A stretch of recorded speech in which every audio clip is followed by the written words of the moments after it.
Kisah Sang Penakluk. Sebelum lanjut, bagi yang belum subscribe Cafe Novel, silahkan subscribe dan aktifkan lonceng notifikasi supaya tidak ketinggalan update terbaru dari kami. Jangan lupa juga tinggalkan like, komen dan share video ke medsos yang sahabat punya. Oke lanjut. Bab tahun 1205 sampai tahun 1207. Hari ini adalah hari ulang tahun Mona Liu. Ini adalah hari yang spesial dan penting bagi kita semua. Sejak Kevin Ye keluar dari kota langit, dia menyapa Sue Changkong. Tidak seorang pun akan dapat menerima siapapun malam ini. Kevin Ye adalah bos di balik layar, kata-katanya untuk Sue Changkong adalah dekrit kekaisaran. Terutama Sue Changkong hari ini tidak seperti dulu lagi. Daftar orang-orang yang tidak diinginkan di Linhai dan bahkan seluruh selatan sungai Yangtze seperti pedang kerajaan, yang memiliki kekuatan pencegah yang besar. Meskipun daftar yang tidak populer ini tidak memiliki banyak pengaruh pada orang-orang biasa, ia memiliki pengaruh besar pada tingkat tinggi Linhai dan bahkan masyarakat Jiangnan. Lagi pula, begitu Anda masuk dalam daftar yang tidak populer, itu berarti Anda telah kehilangan kesempatan untuk makan di Jinyu Mantang. Jinyu Mantang hari ini tidak lagi sesederhana satu atau dua restoran kecil. Tampaknya akses ke Jinyu Mantang telah menjadi simbol identitas dan status di seluruh wilayah Jiangnan. Oleh karena itu, para bangsawan dan pemimpin sosial di Jiangnan sangat takut dengan daftar yang tidak populer ini. Akibatnya, posisi Sue Changkong di seluruh komunitas bisnis Jiangnan semakin berkembang dari hari ke hari, dan setiap orang tampaknya memiliki semacam pemahaman diam-diam yang tidak dapat dijelaskan, yaitu, kekayaan dan kekayaan akan digunakan sebagai modal untuk memamerkan status dan status. Jika Anda tidak memiliki sesuatu yang dimiliki orang lain, Anda akan disingkirkan oleh lingkungan sosial secara keseluruhan. Inilah yang paling dikagumi Sue Changkong dari Kevin Ye. Visi dan kedalaman strategis Kevin Ye selalu di luar jangkauannya. Dengan tongkat pembunuh seperti itu di tangannya, Sue Changkong juga berpikiran terbuka dan tidak takut sama sekali. Karena Kevin Ye telah mengatakan bahwa tidak akan ada tamu di rumah malam ini, maka tidak akan ada keramah tamahan. Meskipun Sue Changkong akan menyinggung banyak pejabat tinggi pesisir, dia tidak peduli dengan ini. Sekarang, ketika Kevin Ye dan Mona Liu berada di dalam kotak penuh emas dan giok, ketika Anda mengobrol dengan saya, ada beberapa orang yang tidak mau repot-repot membuat masalah di pintu, yang benar-benar mengecewakan. Zhang Shao tampaknya sangat marah ketika dia dihentikan di pintu oleh penjaga keamanan yang penuh. Sejak dia lahir, tidak ada restoran hotel yang berani menghentikannya. Ini adalah penghinaan terbesar baginya dan Zhang Jia. Saat ini, wajah Zhang Shao sangat jelek, menatap pria parubaya yang gemuk di sekitarnya. Ekspresi pria parubaya itu segera menegang, dan keringat dingin di kepalanya turun setetes demi setetes.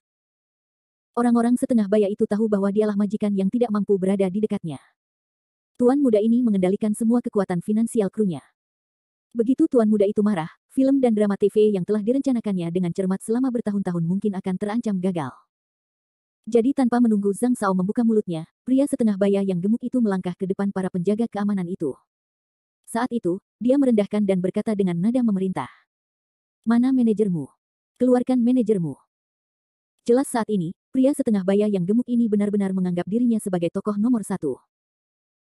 Namun, kedua penjaga keamanan di depan Jinyu Mantang saling memandang, dan kemudian salah satu dari mereka mencibir, saya pikir sebaiknya Anda mencari tempat makan lain.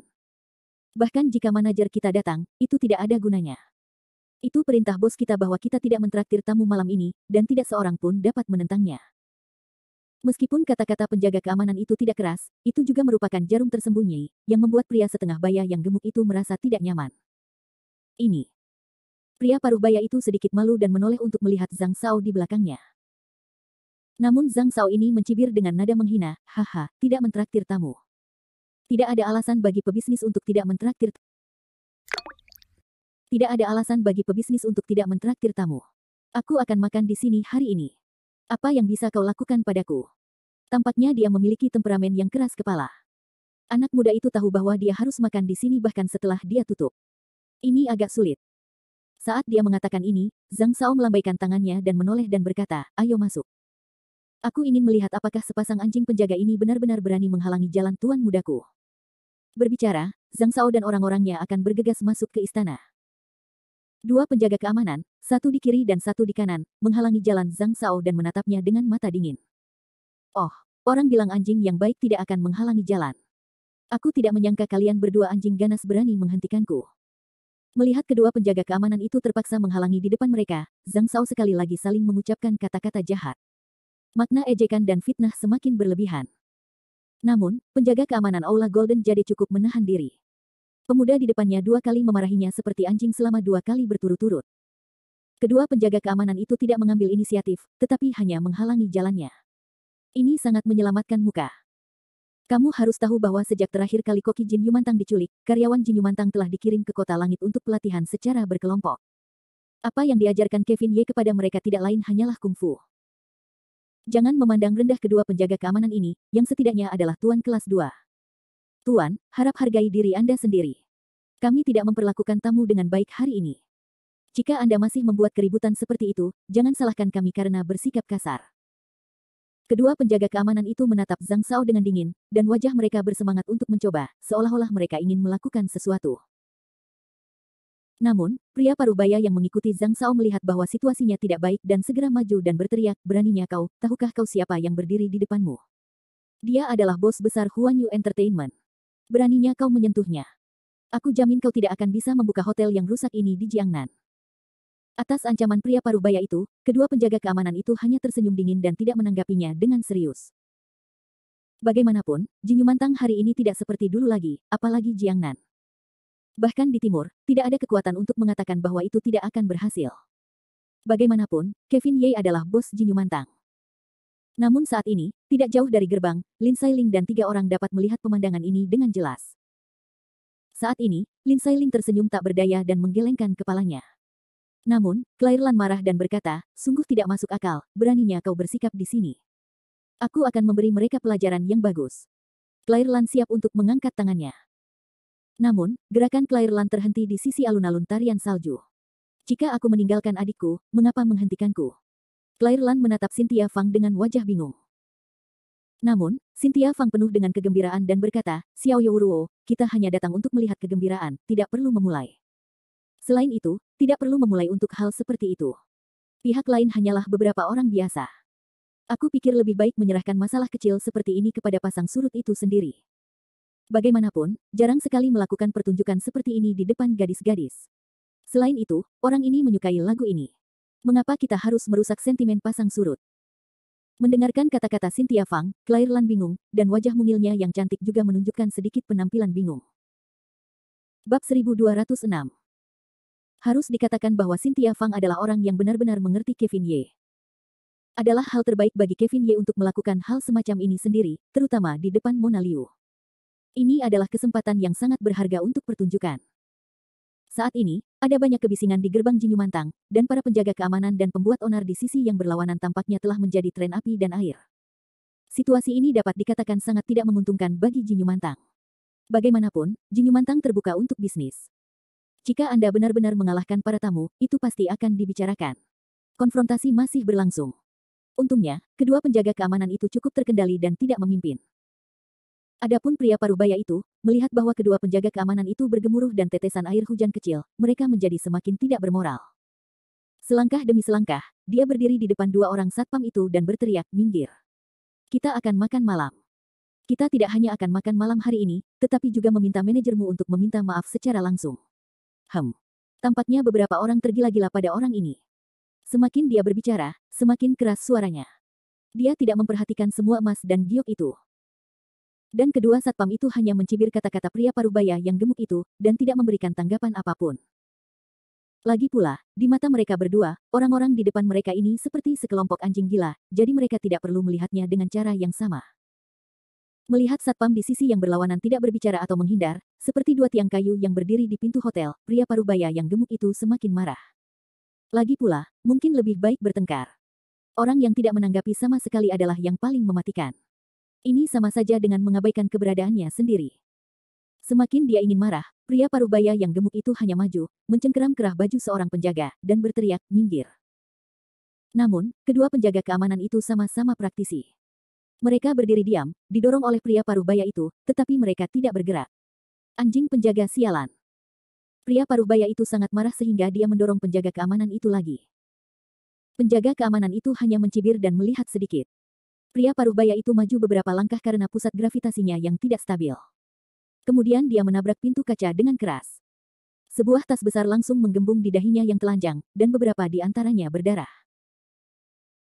Sekarang pria parubaya itu berhenti bekerja, menutupi dahinya, menunjuk kedua penjaga keamanan di depannya, dan berkata, "Baiklah, kamu memukul orang, kamu berani memukul orang, aku dan kamu belum selesai."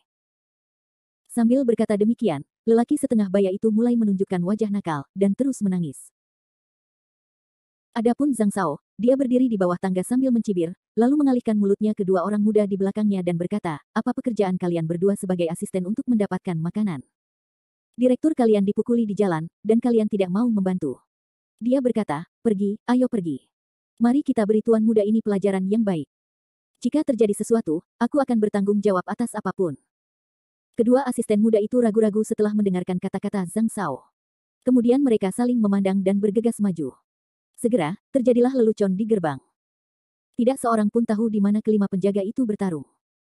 Untungnya, dua penjaga keamanan di Jinyumantang tidak bertindak serius. Kalau tidak, jangankan 3 orang ini, bahkan 30 orang akan terlempar ke tanah. Kebisingan menyebar ke seluruh jalan dan menarik banyak penonton. Semua orang melihat lelucon itu, Anda berkata, saya berkata dengan singkat, hei, apa yang terjadi di sini? Bagaimana penjaga keamanan emas itu bisa berkelahi dengan orang-orang? Hehe, Anda pasti baru saja datang ke sini, tetapi saya sudah lama di sini. Oh, apa yang terjadi di sini? Hari ini tutup, tahu. Saya tahu. Saya ingin datang untuk makan malam di malam hari setelah saya dibayar, tetapi saya tidak menyangka dia akan tutup. Ya, seluruh rumah ditutup untuk malam yang tidak dapat dijelaskan, dan saya kebetulan bertemu orang-orang ini untuk makan malam. Penjaga keamanan tidak diizinkan masuk, tetapi orang-orang ini akan berkelahi. Oh, dan seterusnya. Namun, ketika kerumunan itu berisik, bagian depan aula tiba-tiba didorong menjauh, dan beberapa orang berseragam keamanan keluar. Mereka marah dan menggosok tangan dan tinju mereka, seolah-olah mereka siap untuk bertarung.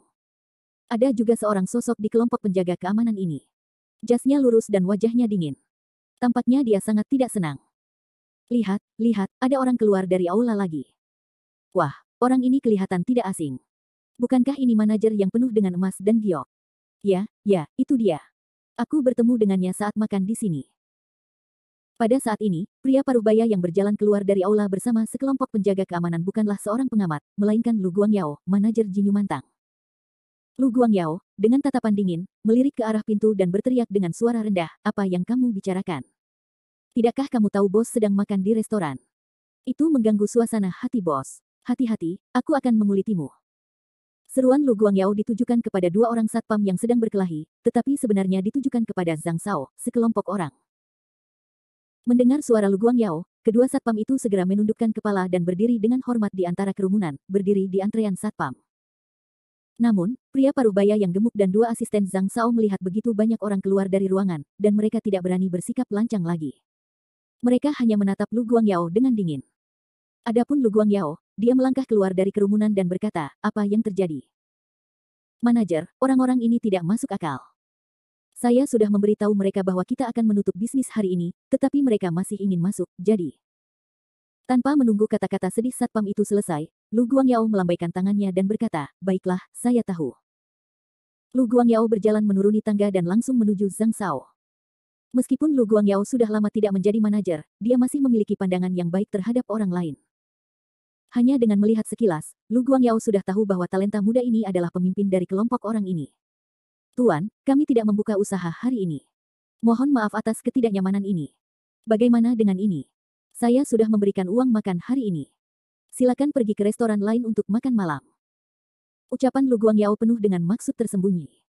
Tampaknya para pengusaha menganggap keharmonisan sebagai sikap yang paling penting. Sebenarnya, mereka seperti mengusir pengemis. Jika Lu Guangyao tidak mengatakan ini, tidak apa-apa. Namun, saat dia mengatakan ini, wajahnya menjadi sangat jelek. Dengarkan dengungan dingin kecil itu dan berkata, memberi uang. Apakah Anda seorang pengemis? Saya katakan kepada Anda bahwa hal terpenting dalam keluarga saya adalah uang. Lu Guangyao menyipitkan matanya dan berkata, apa yang Anda inginkan, Tuan? Zhang Shao awalnya meludah, lalu mengangkat kepalanya tinggi-tinggi dan berkata, Anda adalah manajer di sini, bukan? Bukankah Anda baru saja mengatakan bahwa bos Anda sedang makan di sana? Dengan cara ini, Anda memanggil bos Anda dan saya ingin dia meminta maaf kepada saya secara langsung. Kalau tidak, aku akan biarkan keluargamu tutup hari ini. Bab 1207. Perkataan Zhang Shao dapat dikatakan agresif, bahkan temperamen Lu Guangyao yang baik tidak dapat menghindari perut yang penuh amarah. Melihat wajah pemuda yang tampak suka memerintah itu, Lu Guangyao hanya mencibir. Di mata Lu Guangyao, bosnya, Ye Shao, adalah sosok mistis, suci dan tidak dapat diganggu-gugat. Membiarkannya keluar untuk meminta maaf adalah mimpi yang bodoh, apalagi Kevin Ye akan setuju, bahkan jika Lu Guangyao melewatinya. Dengan kepala dimiringkan, dia menatap Zhang Shao dengan dingin. Permintaan Lu Guangyao yang tidak masuk akal untuknya hanyalah balasan dingin 4 kata, sama sekali tidak mungkin. Awalnya, balasan kecil ini memiliki wajah yang kejam, berpikir bahwa Lu Guangyao, manajer emas, akan memiliki wawasan dan takut pada dirinya sendiri. Namun, balasan Lu Guangyao membuatnya merasa dingin seolah-olah menuangkan baskom berisi air dingin. Apa yang kamu bicarakan? Kamu punya nyali untuk mengatakannya lagi. Yang ini menunjuk ke arah Lu Guangyao yang kurang, dan matanya ingin sekali memakan orang. Namun, Lu Guangyao masih bersikap tenang, berkata, Tuan ini, kata-kataku tadi sangat jelas, ingin bos kita keluar untuk meminta maaf, sama sekali tidak mungkin. Wajah kecil itu terkejut dan mulai tertawa terbahak-bahak, hahaha, bagus. Aku tidak menyangka bahwa kamu, seorang manajer kecil dengan kekayaan emas dan batu giok yang melimpah, masih sangat tangguh. Aku harap kamu bisa berbicara denganku dengan sombong nanti. Pada saat itu, pria parubaya yang gemuk itu juga berpura-pura, sudah kubilang, tamatlah riwayatmu. Apakah kamu tahu siapa Zhang Shao? Dia adalah bos Huanyu Entertainment dan tuan muda tertua di Zhangjiaji. Kamu adalah sebuah hotel kecil yang berani menyinggung Zhangjia. Kamu menunggu pintu ditutup dan tutup. Atas ancaman pria parubaya itu, Lu Guangyao hanya berbisik, Zhangjia. Tidak pernah mendengarnya. Di Linhai, aku hanya tahu keluarga Fang dan keluarga Ouyang. Adapun Zhangjia, haha. Suara Lu Guangyao penuh dengan penghinaan dan keceriaan. Meskipun Lu Guangyao tidak tahu seberapa tangguh latar belakang bosnya, setidaknya satu hal yang dapat dipastikan oleh Lu Guangyao, yaitu martabat emas dan batu giok, yang tidak dapat diinjak-injak oleh kucing dan anjing manapun. Mendengarkan kata-kata menghina Lu Guangyao, ekspresi kecil itu menjadi lebih malu. Itu adalah semacam kemarahan tanpa alasan dan kesungguhan serta kegairahan karena dipandang rendah. Bagus, bagus, di Jiangnan ini berani meremehkan orang-orang Zhangjia kita, kaulah yang pertama. Aku akan tinggal di sini hari ini untuk melihat seberapa keras kalian orang-orang bodoh itu. Sambil berbicara, si kecil mengangkat telepon dan memutar nomor. Di antara kerumunan, kami hanya mendengarnya berkata, halo, apakah ini Qing Yang? Saya saudara naga Anda. Saya berada di gerbang aula emas dan giok dekat laut. Saya diganggu oleh sekelompok orang yang tidak tahu berterima kasih. Sekarang Anda segera bawa orang ke sini. 10 menit, Anda hanya punya 10 menit. Saat dia mengatakan ini, dia perlahan mengangkat kepalanya dan menatap Lu Guangyao yang tidak bergerak dengan semacam mata yang provokatif. Dia masih merasa bangga dan berkata, bagaimana, saya khawatir. Namun, reaksi Lu Guangyao jauh lebih tenang dari yang dibayangkan Zhang Shao. Manajer, haruskah kita memberi tahu bos? Beberapa orang di kam emas mulai berbisik di telinga Lu Guangyao. Namun, Lu Guangyao mengalihkan pandangannya dan berkata, adegan kecil seperti ini tidak perlu mengganggu bos. Saya ingin melihat siapa yang bisa dipanggil oleh orang dandi seperti ini. Saat ini, Lu Guangyao meledak dengan bermartabat, berdiri di antara kerumunan, ekspresi yang tidak rendah hati itu tidak jauh dari tarian salju persegi yang meledak dengan pujian. Pada saat ini, Cynthia Fang sama sekali tidak merasa gugup. Dengan senyum tipis, dia menatap Lu Guangyao dan berkata, manajer itu sangat baik. Dia memiliki pandangan yang baik terhadap pasang surut orang. Lin Sailing juga mengangguk sambil tersenyum, dan berkata, memang, Lu Guangyao memiliki aura seorang jenderal. Dia akan dapat mengurus urusannya sendiri di masa depan, tetapi... Ucap Lin Sailing sambil menoleh ke depan, pandangan matanya tertuju pada tubuh Zhang Shao dengan aneh. Clairlan dan Cynthia Fang melihat Lin Sailing yang ingin berbicara dan berhenti pada saat yang sama, apa? Lin Sailing menghela napas dan berkata, hanya saja pemuda bernama Zhang Shao itu terlihat tidak asing. Sepertinya dia mirip Howard Zhang. Howard Zhang. Clairlan dan Cynthia Fang mulai mencari nama itu dalam benak mereka pada saat yang sama. Meskipun dikatakan bahwa Howard Zhang dan Clairlan berada di sekolah yang sama, mereka tidak banyak berhubungan satu sama lain. Dengan kata lain, ketika dua aliran Buddha dan Tao mengepung dan memusnahkan kota langit, Clairlan tidak terlalu terkesan dengan Howard Zhang. Sedangkan untuk tarian Cynthia, Howard Zhang bahkan lebih asing lagi. Di antara Lin Sailing, Clairlan dan Cynthia Fang, satu-satunya yang memiliki kesan terdalam terhadap Howard Zhang dan telah bersama untuk waktu yang lama adalah Lin Sailing. Bagaimanapun, sebelum Lin Sailing membuka segel, dia telah melihat Howard Zhang berkali-kali. Kemudian, dia tinggal di kota langit, tetapi dia tidak pernah melihat ke bawah. Jadi saat ini, Lin Sailing Yue sedang melihat penampilan Zhang Shao, dan dia merasa lebih seperti Howard Zhang, dan dewa semacam ini tidak sedikit pun mirip dengannya. Setelah terdiam lama, Cynthia Fang teringat Howard Zhang dan berkata, oh, tarian kupu-kupu, kamu berbicara tentang anak laki-laki yang telah mengikuti pasang surut. Berbicara, mata Cynthia Fang juga mulai dengan sengaja melihat Zhang Shaolai, dan kemudian menepuk sudut mulutnya dan berkata, aku tidak memperhatikan jika kamu tidak mengatakannya, tetapi setelah mendengar apa yang kamu katakan, mereka benar-benar sedikit mirip. Saat ini, Cynthia Fang dan Lin Sailing sedang melihat Zhang Shaoran yang gembira dan berdiskusi. Saat ini, si cantik berada di pelukannya, menikmati cahaya lilin manis yang tak berujung.